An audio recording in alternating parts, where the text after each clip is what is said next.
Welcome everyone to the Culture List today, brought to you by YouthSight. We're actually in the office. I'm going to be presenting. I'm Josephine Hanson, and so will my co-presenter Vanessa, who's at the other end of the desk. We will be social distancing as we sort of talk through the rest of the presentation. So yes, welcome everyone, and I hope you're all well. For those who are tuning in for the first time, who may not know about YouthSight, we're one of the longest running youth research agencies out there, focusing on 13 to 30-year-olds. So we're all about independent decision making. We're famous for having the largest youth research panel in the UK. And on top of that, it's really the compelling insights that we share with our clients that make us the #1 agency when it comes to testing comms, developing brands, measuring sentiment, or co-creating new products with Gen Z consumers. And for those of you who haven't heard of our Culture List before, we're going to offer you today a glimpse into youth culture, a peek into what's popular, and an opportunity to learn about current content that Gen Z are engaging with in their day-to-day lives. On the face of it, yes, the Culture Lists are just that, lists. But what we'll be doing today is we'll be bringing you the list and bringing it to life by explaining the why behind the what. So the cultural significance of the artists, the films, the podcasts, and so on, to help you understand why the things are popular, why they're appealing, and why they're hot right now. Can we go to the next slide? Or can I do that? Oh, let's have a go 1 second. No. Is it just you, Vanessa, who can do that? Me. Okay, well, thank you. You're in charge of the slides. Thank you. But I guess before we get onto the lists, we should probably introduce ourselves. So I'm Josephine Hanson. I run YouthSight Research, and I've been a researcher for 20 years. I started out in a political consultancy in the noughties, in Manchester, and then I moved to GfK for nearly a decade. And I spent a few years while I was there working in technology. So I worked in digital innovation as well as research. I now help brands, some of the biggest brands, understand Gen Z, and of course, some of the leading universities in the UK grow market share. Over to Vanessa, here we go. Hi everyone, I'm Vanessa. I'm a research manager at YouthSight, and I work mainly with brands and organisations, basically helping them better connect to their audiences. And at YouthSight, it's youth audiences.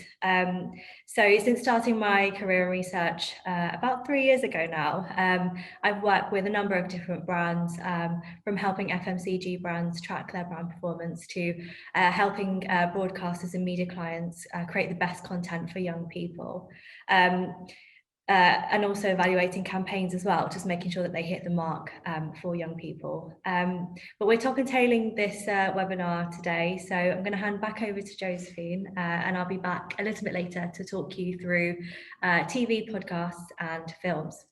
Brilliant, thank you, Vanessa. Hopefully we won't be going back and forth too much with the laptop, so you won't get too dizzy.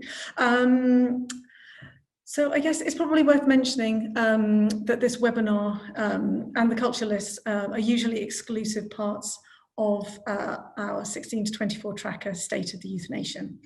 But for today, we've kind of broadened it and we've opened it up to our non-members. New slide, please, Vanessa. There we go. Thank you very much. Oh, no, there we are. Too far. Yeah, you did. Let's see if we can go back. Perfect. So I guess the backbone of the product is our tracking data. We interview 1,000 16 to 24s every 60 days, nationally representative, and we track 700 or maybe a little bit more questions. And we're doing that since 2015. So we've got 5 years of tracking data now. As a member, you get instant access to all of the tracking data, as well as lots of the latest data-driven trends, I guess, that we write about as part of the membership. So it's great for our clients because I guess they don't have to worry about disseminating the insights internally. We're very happy to share with key stakeholders directly via distribution lists. And I guess the biggest bonus is that you don't have to commission very much ad hoc research, and you get to spend less of your budget when you're thinking about Gen Z. And because we've got 700 plus questions since 2015, we probably are a really good starting place for any business question you have. We probably have a sensible kind of considered answer to your business questions, and we can access our data instantly for you. So what we'll cover today, every wave, we ask young people to tell us about their favourites. So this wave, we're going to be talking about 6 areas of their life. So the lists we've created are from free texts in a survey where young people are able to tell us who or what is their favourite, regardless of whether they're well known or not. As Vanessa said, we will be tag teaming it. I'll take the first 3, so that will be music, gaming and influencers, and Vanessa will take the final 3, so TV shows, podcasts and films. We don't have time for questions at the end of the webinar today, but we are keen to answer any that you might have. So feel free to add them in the Q&A feature on Zoom, and we will get back to everyone individually by the end of the week. So let's start. Music artists. So as you can see, we call out the top 3. Not quite yet. Let's wait for the slide. There we go. We call out the top 3 in any list, and then we talk about notable others down below. Maybe no surprise that they are kind of global megastars in the top 3. So Taylor Swift, who recently released an album, Harry Styles of One Direction fame, who also dropped an album recently, and Drake, the Canadian hip hop artist who released a mixtape in May as a teaser to his new album that's going to be coming out any day now. These artists have global fame, and they've been around, I guess, for a while, which makes them contenders for favourite music artists. They have fans from their first album through to their last. But looking, I guess, at the rest of the list, it is a lot of artists who are releasing new material. So The Weeknd, Lady Gaga, 1975's Killers, as well as Shawn Mendes and Scissors. But for me, the notable artists in this list are probably Juice WRLD. He died at the beginning of this year from an accidental overdose. Jason Derulo, there's a joke between Vanessa and I about Jason Derulo, but he made a comeback recently with his song Savage Love, which was hugely popular on TikTok and even had its own song, its own dance. Joel Corey, he was on Geordie Shore, which I didn't know, which is exciting. But what he did is he had the hit of the summer with Eminem. It was called Head and Heart, and it spent 12 weeks at #1 in the UK. And for me personally, Dave, the rapper who won the Mercury Music Prize last year, who's from Streatham, and so am I. But let's just talk about Taylor Swift just for a moment, because I think it's quite interesting when we're thinking about Gen Z. Her new album called Folklore was written during the pandemic.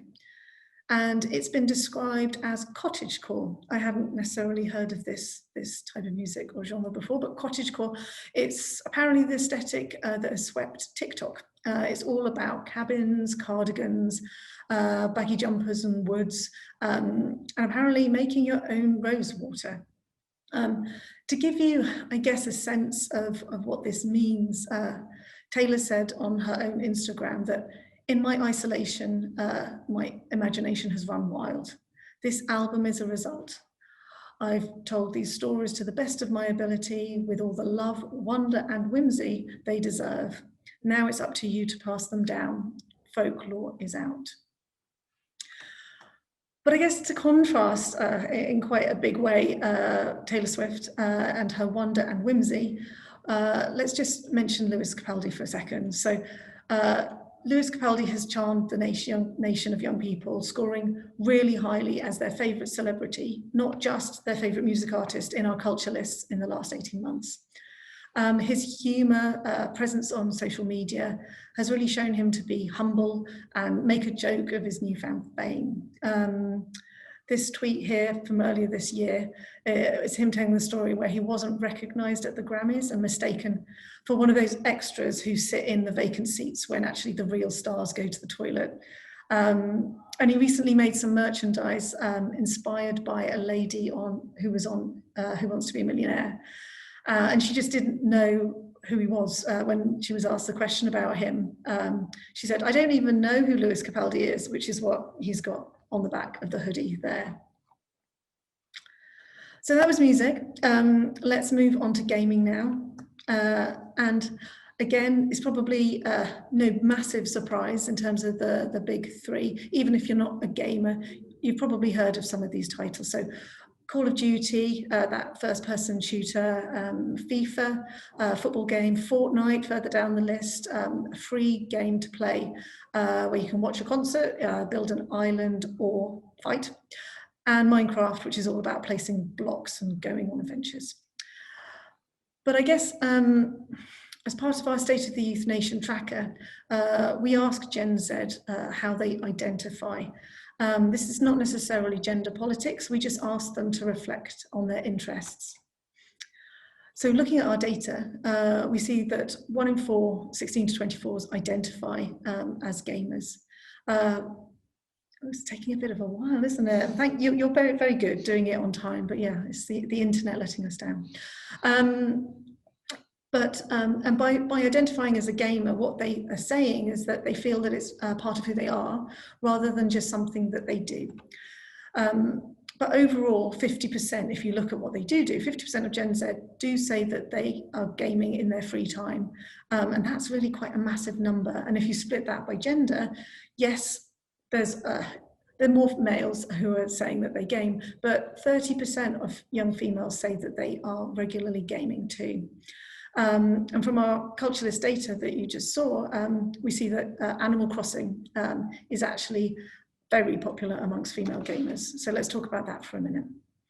So the second favourite game is Animal Crossing, and I guess it's a bit like The Sims. It's a simulation game. It's brought to you by Nintendo on Nintendo Switch. Thanks to Animal Crossing, the Nintendo Switch sold more than double the number of consoles that it did this time last year in the US. And in fact, the whole gaming industry, actually, games and consoles, has enjoyed double-digit growth over the pandemic. But Animal Crossing New Horizon, which is the 5th release in the series, came out in March, selling more than 1.8 million physical copies in the first 3 days. So that's 1, 2, 3 days. To put that into perspective, Taylor Swift had to wait 6 weeks to sell the same number of albums this year. Animal Crossing lets young people create a kind of magical world where they can start afresh and where lockdown rules don't apply. So it's really quite comforting right now. And I guess to kind of use their description of the game, they say you start fresh on a desert island and enjoy a peaceful existence full of creativity, freedom and charm as you roll up your sleeves and make a new life in whatever you want to be. Collect resources you can craft into anything, from creature comforts to handy tools.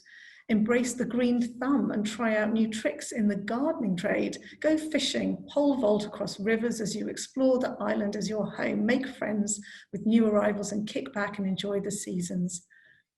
This is really quite different to what you might expect from Grand Theft Auto or Call of Duty. It sounds more like a guided meditation than a game. And then the final list for me are influencers. I literally went into a wormhole on the internet with this, trying to look at all of the different influencers, but I've got some top lines to share with you now. It's, I guess, the hardest to predict of the lists that we've got. They change so much, and I guess there are maybe a few surprises in this. But obviously, the first two, as always, are probably no surprise. So KSI and the Sidemen, they're from the UK, originally made FIFA videos on YouTube, but they're now real personalities in their own right, making funny content, films, and indeed songs. KSI, best known of the Sidemen, has also got a record deal, which has led to lots of banter online. But he's never really had much success. That is up until this summer, where he knocked Joel Corry from Geordie Shore, who I mentioned earlier, off the #1 spot last month.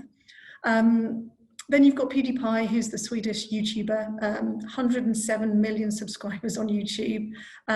He posts comedy and gaming videos, and actually he lives in Brighton.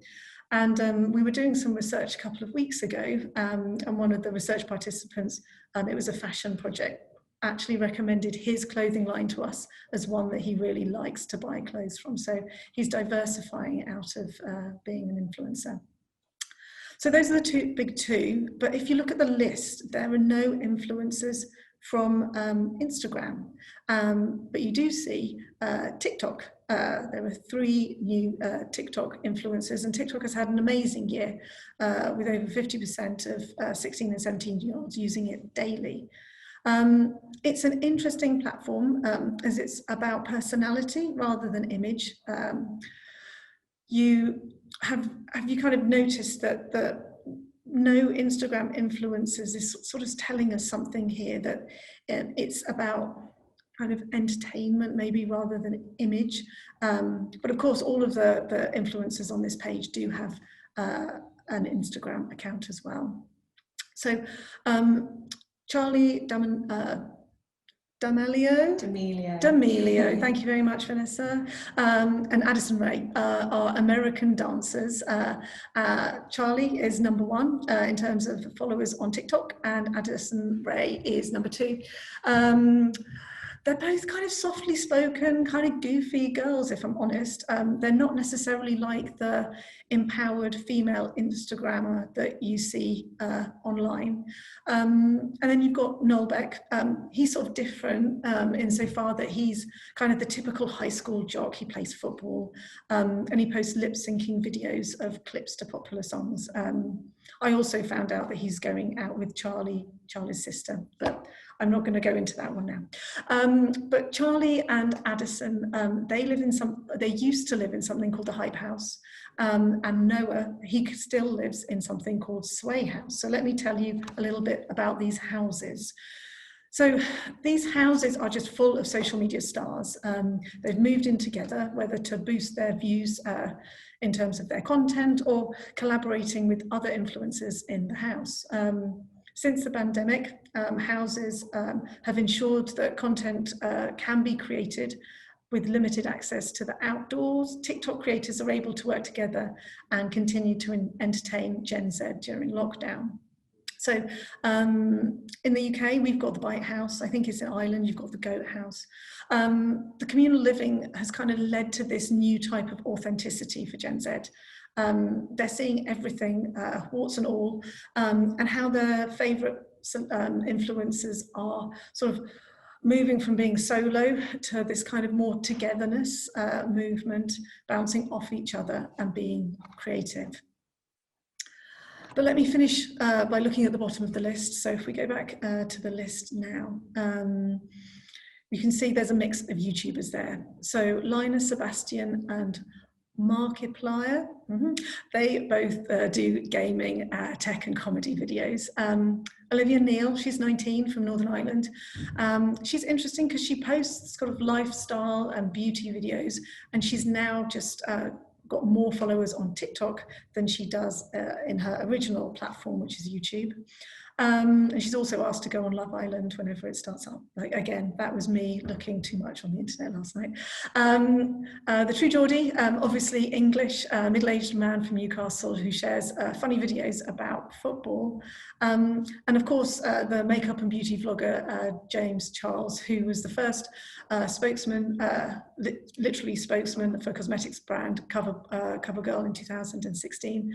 And he's now involved in a new YouTuber series called Instant Influencer that aims to find the next new beauty influencer. So I guess it's a bit like X Factor, but just for influencers. So that's me. We're halfway through. Do you want to click on the next slide? I'll hand over to Vanessa to take you through podcasts, TV shows and films, if that's right? Yeah. Oh, there you go. Thanks, everyone. Cool, let me just bear with me, tech. Great. So I'm now going to talk you through TV shows to begin with. We're just going to swap seats so that we can, one of us can drive and one of us can talk. So at the top, you can see that we've got Umbrella Academy, which is basically all about a group of child superheroes who basically have to now come together kind of as they've grown older and grown apart, and they kind of have to come together now to protect the world, despite kind of living their lives apart, kind of doing their day-to-day things, and now having to reunite and come together for justice. Similar to that, we've got Money Heist as well in there, and that's been branded the modern day Robin Hood. It's all about a group of robbers who are brought together in order to carry out a really sophisticated heist in a Spanish bank. But these guys aren't really criminal cutthroats. They're kind of just normal people, a little bit goofy and probably not sophisticated enough to carry out the sophisticated heist. But their aim isn't really to steal money so that they can keep it for themselves. Their aim is to take the money, print it, and redistribute it to those who really need it. So you can see the Robin Hood story playing out there. And again, it's a tale of people coming together to do good, even if the way they are doing it isn't that good. But then you have content in there that's completely different. So you've got Friends, you've got Brooklyn Nine-Nine, Married at First Sight. So kind of real mishmash of TV shows in there. But when you look at all of this content together, you can really easily identify two distinct need states. So you've got the warmth of Friends and New Girl and Brooklyn Nine-Nine that are all real comedy, and they're really light, and they bring a sense of familiarity and nostalgia and comfort, and it's really just kind of friends going about their day-to-day lives and living life together. But then you have content like Breaking Bad and I May Destroy You and Killing Eve and Peaky Blinders, and they're really the complete opposite.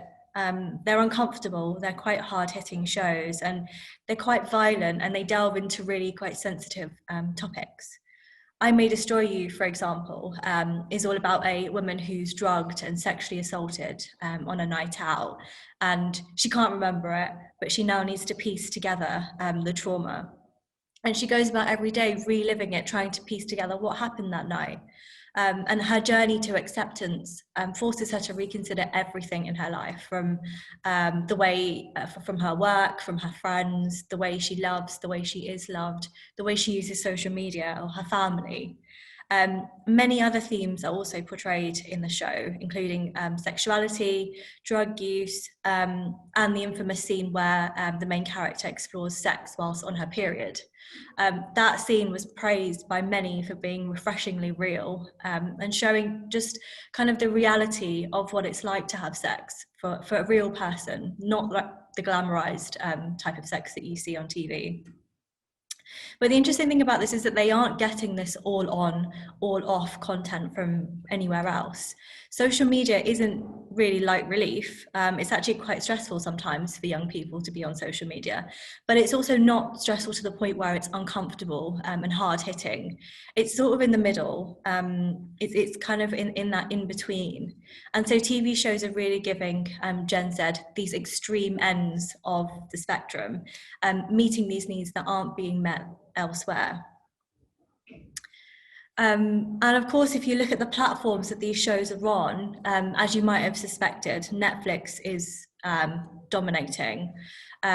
We know from our State of the Youth Nation data that it has been for a while, and it's just 14% of Gen Z that don't currently use Netflix, and it's very much the king of streaming and has been for quite a while.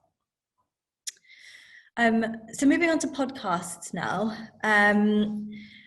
When we were kind of pulling this list together, we hadn't really heard of really any of these podcasts, and it was only until we kind of did a bit of digging that we could really see why they're interesting for young people. I knew Joe Rogan. Well, I didn't. Okay, sorry, carry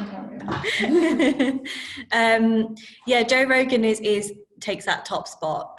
He's a comedian, a UFC commentator, and a TV host. And in his podcasts, he's usually in conversation with other people, with other famous guests from all over. They could be from the tech industry, the science industry, they could be pop stars, they could be actors. So just to give you an example, some of his past guests include Elon Musk, Mike Tyson, and even Miley Cyrus. Shagged, Married, Annoyed. This one I did actually know.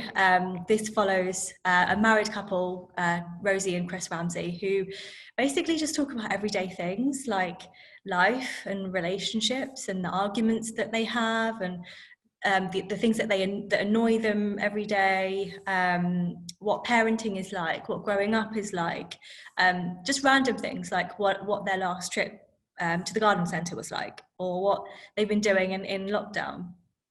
Just really relatable content. And then in third place, we have Happy Hour, where presenters Jack and Stevie invite an array of the internet's best celebrities to join the conversation. So the focus here is mostly YouTubers. So they talk about YouTubers and YouTube drama.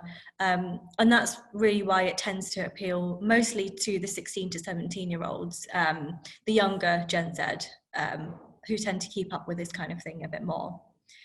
The other podcasts follow in similar vein. They're all inclusive. They're all inclusive because they're funny and because they're relatable.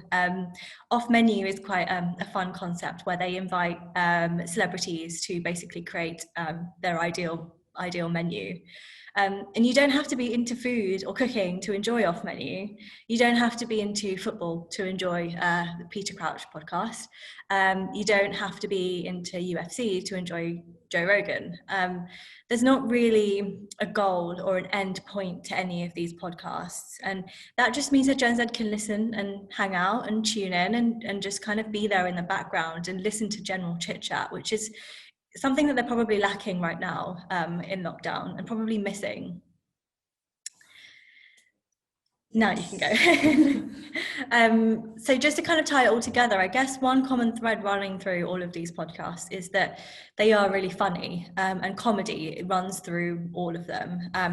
Almost a third of Gen Z through State of the Youth Nation say that they listen to comedy podcasts. And it's just that silliness and that kind of, you don't really have to think about what you're listening to. And that's something that Gen Z really appreciate right now. And now onto the last topic of the webinar, films.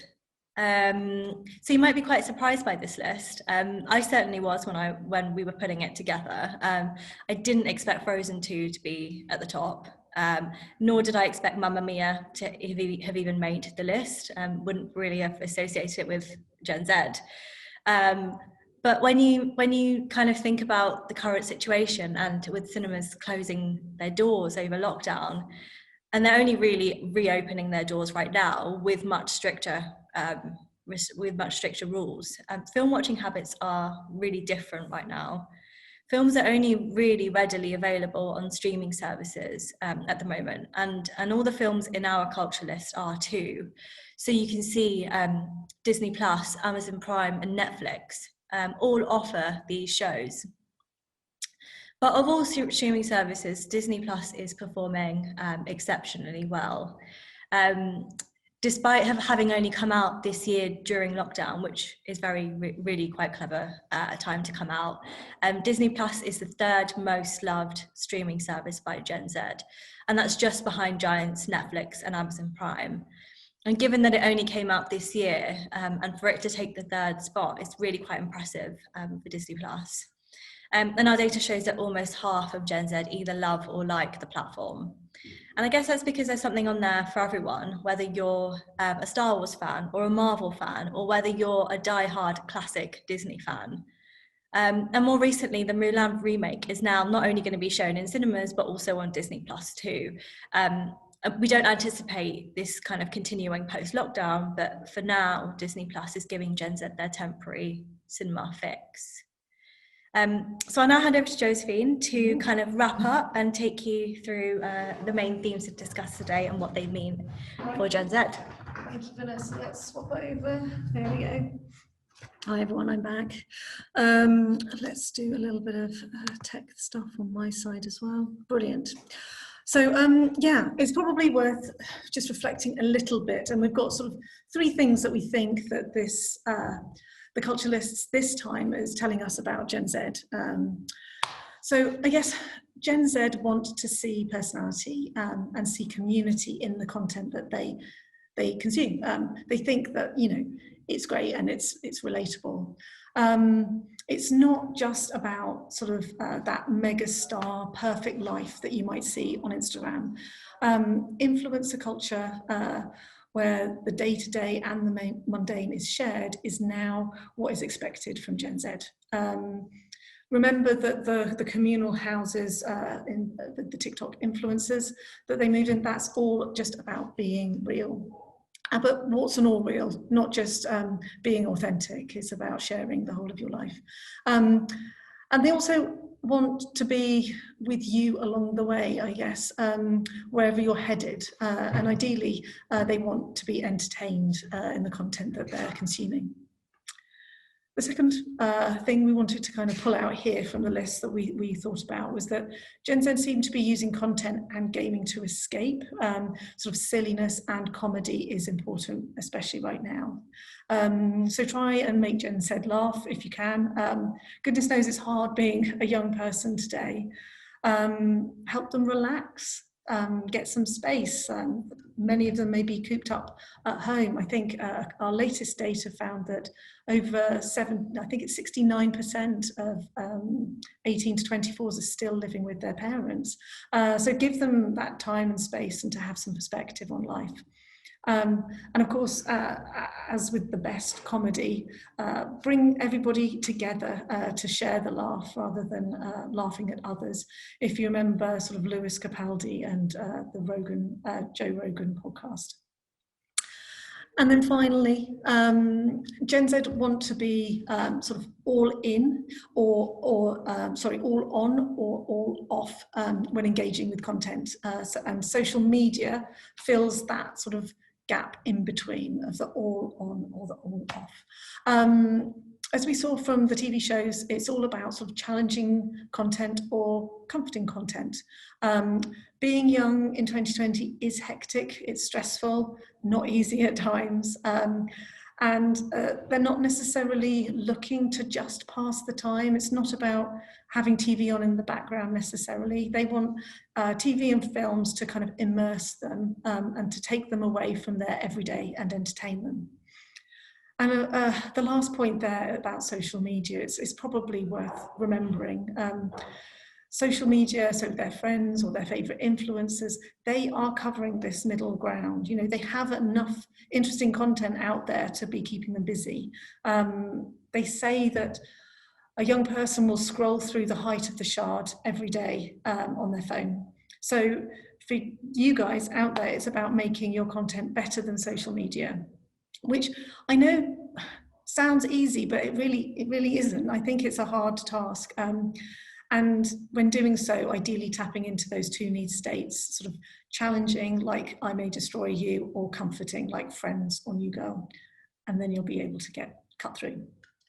So let's move on to the last bits. So they were the lists, so I hope you enjoyed them. I guess what's coming next. So for members of State of the Youth Nation who've tuned in, you can look forward to updates of the culture lists every 60 days, keeping you plugged into youth culture as we go through the year. So the next one will be in November, then in January, March, May and July. In October and April, we'll be running our State of the Youth Nation events, or at least we would normally be running them face-to-face, but they will be virtual, at least one in the next year. So the next one is going to be in October, and we'll be sharing one of our Gen Z toolkits. It'll all be about using the right channels to reach Gen Z. This will be based on our social media tracking data, as well as best practices that we have spotted across all manner of different categories to inspire you to do things differently. And in April, we'll be sharing another toolkit, which is all about brand positioning, so purpose, value, how to deliver strategy that will grow brand love with Gen Z. And If that sounds good and you're not a member, please get in touch. And in terms of State of the Youth Nation, I guess this is just a rundown of everything that you get in it. We've been talking a lot about the culture list, which is what you guys have been tuning in for today.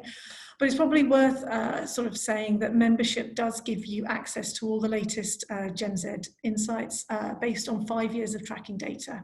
So we're spotting trends all the time, and when we've got sort of the evidence to back them up, so we share them with our clients, so it reduces their spend on ad hoc research.